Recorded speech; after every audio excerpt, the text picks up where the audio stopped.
Israel ने पूरा किया 7 अक्टूबर के खून खराबे का बदला। हमास चीफ इस्माइल हानिया को तेहरान में मार डाला, उड़ा डाला घर। अब क्या है पूरा मामला, आइए जानते हैं। इजराइल ने 7 अक्टूबर को अपने देश में हुए खून खराबे का बदला पूरा कर लिया है। पिछले 9 महीने से बदले की आग में झुलस रहे इजराइल ने बुधवार तड़के हमास चीफ इस्माइल हानिया को ढेर कर दिया है। चौंकाने वाली बात यह है कि हानिया को गाजा, फिलिस्तीन या कतर में नहीं बल्कि ईरान की राजधानी तेहरान में मारा गया। हमास ने खुद बयान जारी कर अपने चीफ की मौत की पुष्टि की है।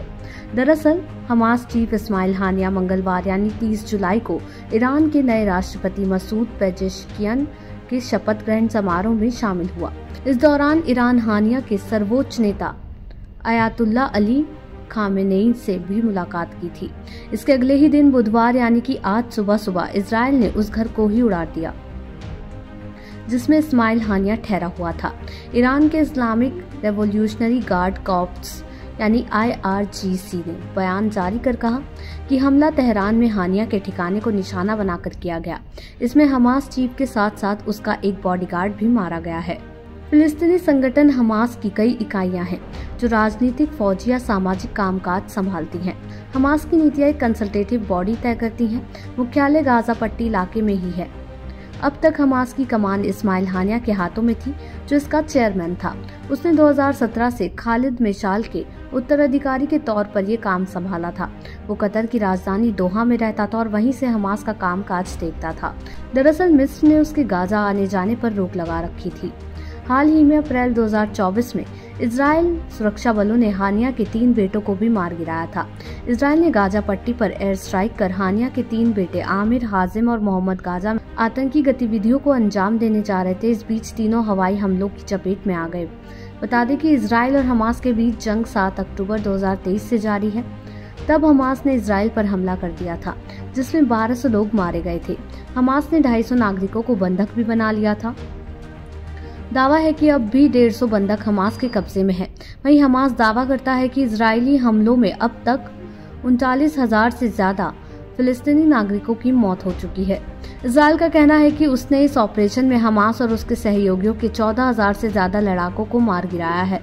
अब हमास क्या है और वो इजराइल से क्यों लड़ रहा है, आइए जानते हैं।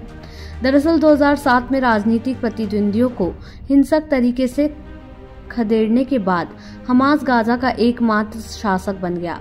इसकी एक सशस्त्र शाखा है और ऐसा माना जाता है कि युद्ध शुरू होने से पहले इसमें लगभग 30,000 लड़ाके थे। ये समूह, जिसका नाम इस्लामिक रेजिडेंस मूवमेंट है, इजराइल की जगह एक इस्लामिक राज्य बनाना चाहता है।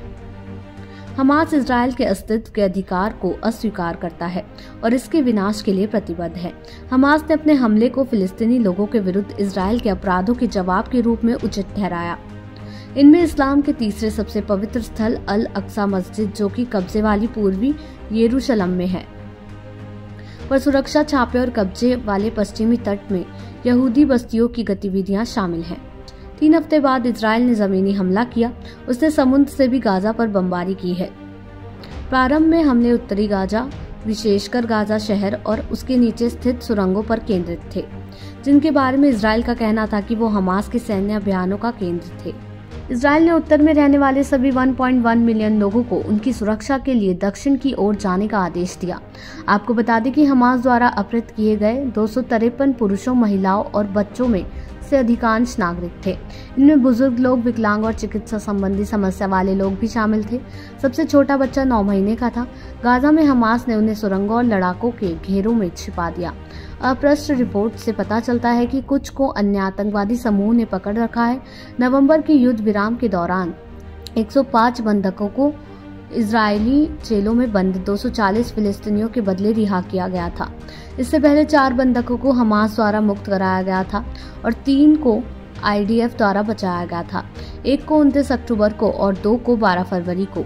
3 बंधकों की इजरायली सैनिकों द्वारा गलती से हत्या कर दी गई, जिन्होंने उन्हें हमास के लड़ाके समझ लिया था और ये जंग आज भी जारी है।